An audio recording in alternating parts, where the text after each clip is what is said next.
berkembang dengan sangat-sangat pesat. Dan memang saya juga mendukung semua upaya untuk kita mengejar dan mengambil posisi. Tetapi hal-hal mendasar, Pak Jokowi, saya lihat ya, hal-hal mendasar dalam perekonomian Indonesia adalah bahwa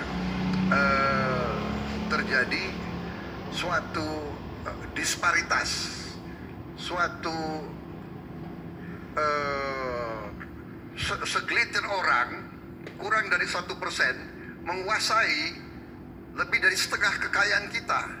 Jadi kalau ada unicorn, ada teknologi hebat, saya khawatir ini nanti lebih mempercepat nilai tambah dan uang kita lari ke luar negeri.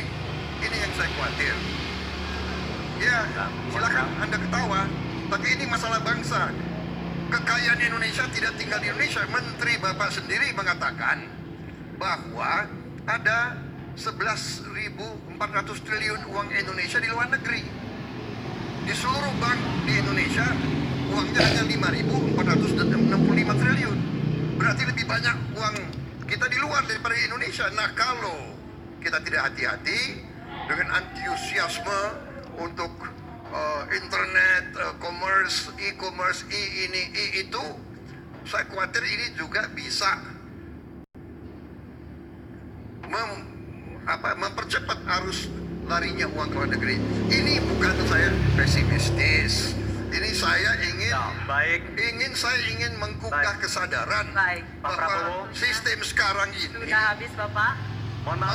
memungkinkan uang kita mengalir ke luar negeri. Itu saja. Sudah habis, Bapak. Terima kasih. Terima kasih. Mohon tenang sekali lagi. Mohon tenang. Mohon tenang dan pemirsa dan hadirin sekalian, di segmen selanjutnya kita akan mendengarkan kalimat pamungkas dari masing-masing calon presiden. Untuk itu tetaplah bersama kami dalam debat kedua calon presiden 2019.